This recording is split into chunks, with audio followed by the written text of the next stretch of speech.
Welcome to custom workshop.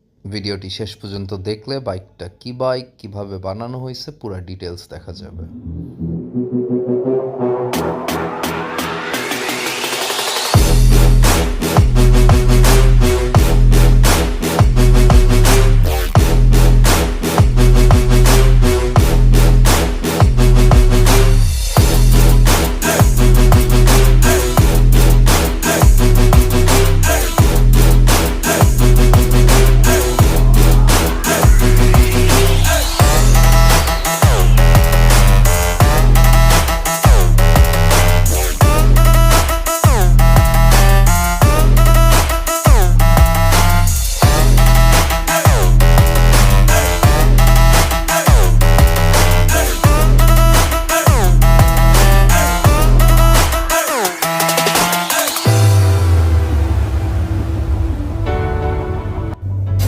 এখান থেকে আমাদের বানানো শুরু হয়।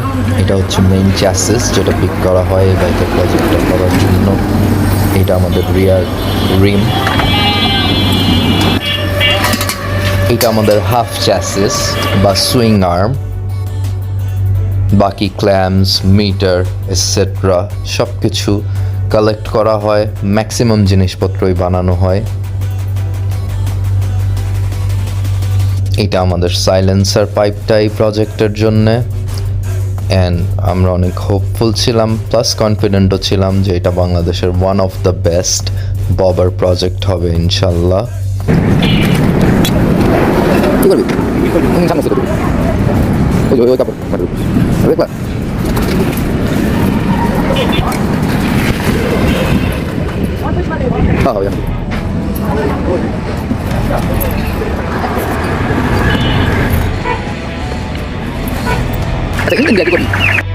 যেহেতু প্রজেক্টটা আউট অফ দ্য বক্স করতে হবে, তো মাডগার্ডগুলো আমি ট্রাইবাল ডিজাইনে করার ট্রাই করি।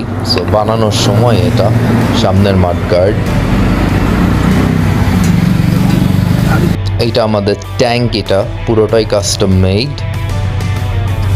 ট্যাঙ্কের যে ট্রাইবাল বাইনালগুলো করা সেগুলোও আমাদের মেটাল দিয়ে বানানো। কোনো স্টিকার এই বাইকটাতে ইউজ হবে না, পুরাটা হাতের কাজ অ্যান্ড মেটাল স্কাল্পচারিং করার প্ল্যান। এইটা আমাদের কাস্টম মেড হ্যান্ডেল বারটা বানানোর সময়ের মোমেন্ট। সো আমাদের বাইকের বেজ এখন রেডি। সামনের মাডগার্ড, পিছের মাডগার্ড, পিছনে গাড়ির টায়ার, চ্যাসিসটা গোল্ডেন রেশিওতে আনা, ট্যাঙ্ক, সিট সব কিছু ডান। সো বেসিকটা আমাদের রেডি, আর আমরা ফাইনাল প্রোডাক্টটা ভিডিওর ফার্স্টে দেখে নিচ্ছি। Thank you for watching.